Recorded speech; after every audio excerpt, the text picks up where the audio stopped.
Hello and Merry Christmas, everybody. Welcome to the 12 Projects of Christmas 2025. I am happy to be with you in the next few weeks to share with you 12 amazing Christmas projects, starting with a beautiful card that is pretty simple to make. We've got some really great products to share along the way on this card, so let's get started. I'm so excited. I am looking forward to sharing with you a beautiful card using the Ornamental Christmas Bundle, which is a new online exclusive as of September 2025. So you've got the tree and you've got the star that you can cut out using the dies, so you can stamp and cut them out. But most of these dies are actually what we call bonus dies. That means they can be used without the stamp set. And for today's card, I simply used this amazing circle, and you're going to see that in action in just a little bit. But I want to also share with you the beautiful Designer Series paper. We are only going to use this one right here today, but look at how pretty and fun all of these designs and patterns are. They have a gold foil, and each one has a gold foily side and a plain side. So you can see that many of these can be used on non-Christmas cards as well, and I love that. You can also color the white backgrounds of the Designer Series paper and use it that way as well. Also in the Sweet collection, we have these amazing gold hoops. So we are going to use one of those today. And the Sweet collection also has some amazing twine. And it is twisted black and gold or white and gold, and both are equally gorgeous and match perfectly with the Designer Series paper. Okay, so if we bring in the dies, you can see that there are, and I forgot that tree, can be cut out using the dies in the Ornamental Christmas die set. And then all the rest of these are extras, things that you can use. You can use these as ornament toppers for either the circle or the ornament. We've got this great star that we're going to use in an upcoming project in the 12 Projects of Christmas. So don't go anywhere. We have a few weeks to spend together, and it's going to be really, really fun. So the first thing I did was I grabbed this DSP and I fussy cut out a couple of the mistletoe pieces with white centers in them. And then I colored them with the light Old Olive Stampin' Blend. I love how the camera is picking up on that gold foil. That is so pretty. And then we're going to take that same light Old Olive blend and just highlight and darken some of the areas of the mistletoe. One thing you need to know about Stampin' Blends is that the color can layer.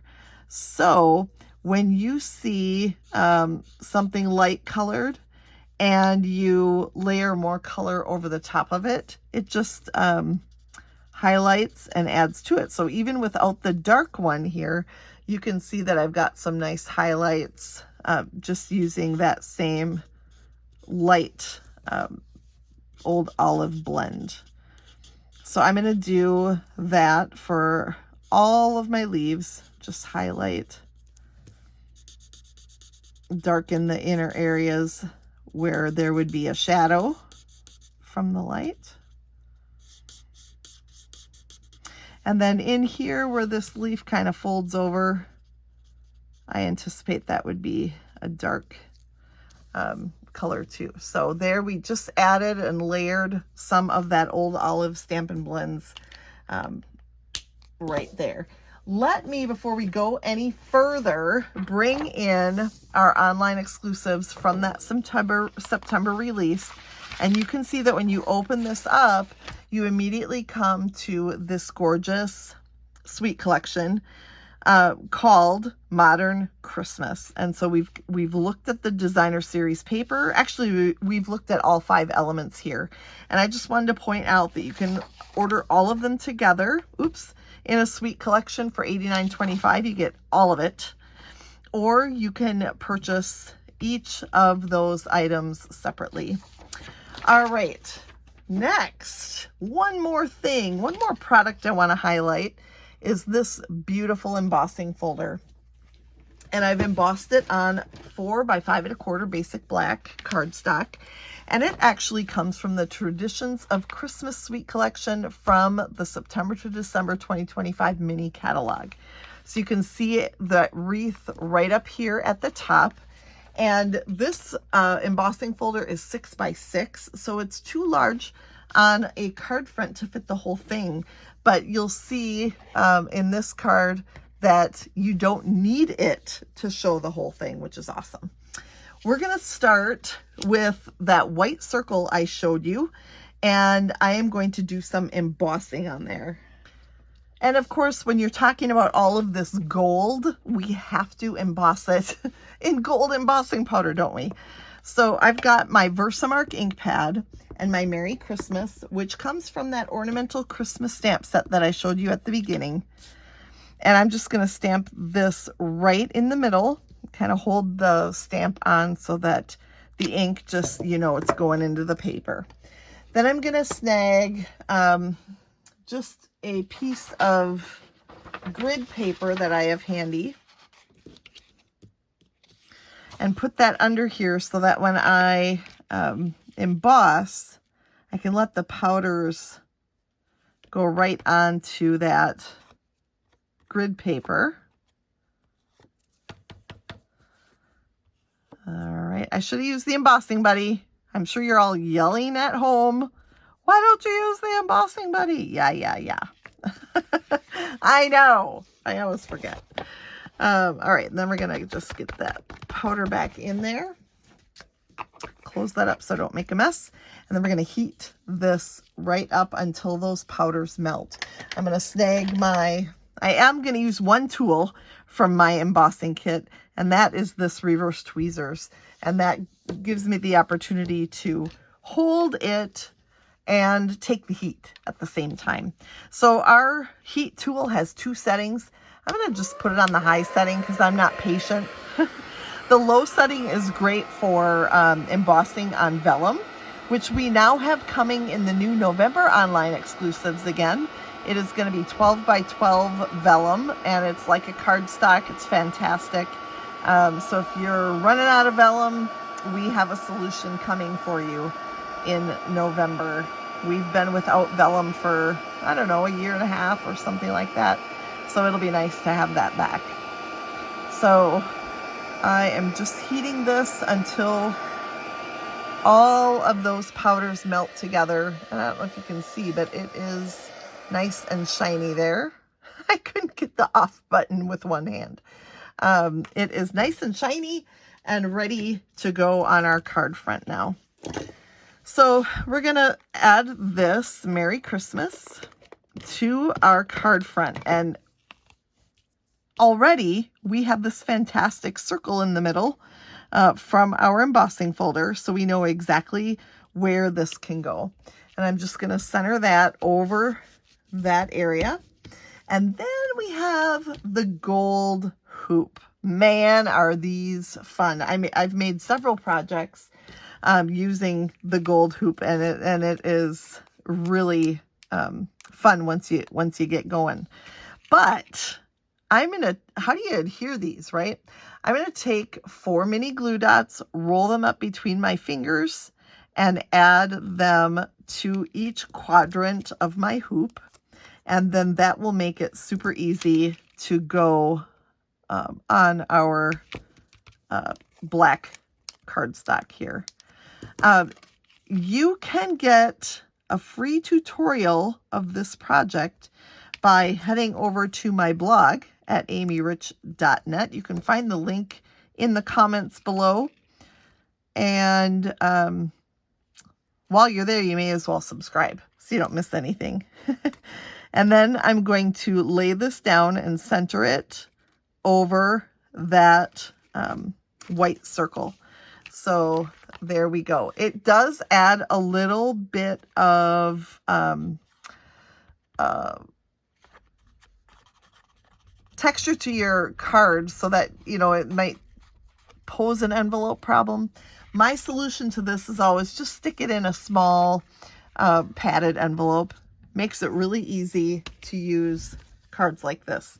I don't know if I'm doing this all in the right order, but we're going to add that to a piece of 4 1/4 by 11 thick basic white cardstock that I folded in half. I scored it in half actually first at 5.5 inches. And we're going to add this to that card so that the white border really makes the black pop and really helps to showcase that wreath. And then we're going to bring in the leaves that we have. If you are thinking, I still want to darken up some sections, you can totally do that by layering more color or grabbing the dark Old Olive Stampin' Write marker. Either way will work. I love that they come in tandem. That really helps to know that you've got that blending you can do with the two of them together. I am going to add this so that these berries are right down here next to the S. And then I'm going to bring this around so that this leaf right here comes about to the edge of my basic black cardstock. So what I'm going to do is grab a couple more of those mini glue dots and do the same thing. I'm just going to roll them up. I'm going to add them where I want them. So we've got one there. You can do several of them if you're concerned that it's not going to hold. But 2 is probably plenty. I'm going to roll that up. If you struggle with working with glue dots, especially when you're using your fingers, don't be afraid to snag your take your pick tool for a little bit of help. Or sometimes I go right from my packaging here with my take your pick, and I can roll it up there just like that as well. So I'm going to add this now to my hoop underneath so that everything is stuck on there really well. It's not coming off. And then we're going to add this one. I'm going to kind of tuck the stem under and work it around the edge, something like this. Okay, so that it just kind of curls around my my hoop. It actually works pretty well. So I'm going to add another glue dot there, tuck that under. This is going to be perfect. And this is a little bit smaller one of these mistletoe sections, so 2 is going to be just fine for that. Look at how pretty. Now the very last touch is that gorgeous black and gold twine that I showed you. I put 2 lengths together and tied it into a little bow, which I'm going to add now to my project. So for this now, I'm just going to open this up, put my knot on my glue dot and remove, and stick it where the 2 lengths of mistletoe come together. And I'm okay with covering up some of the words because people know what it says. I don't worry about people not being sure what it says under there. And it looks aesthetically pleasing to the eye, I think, the way I have it. So there is project number 1. What do you think? I'd love to hear your comments below. And I really, really am excited to share more projects, 11 more, in fact, right here on YouTube and over on my blog. So please subscribe here, subscribe on my blog, and then you won't miss a thing. Thanks for joining me. I will see you soon for project number 2.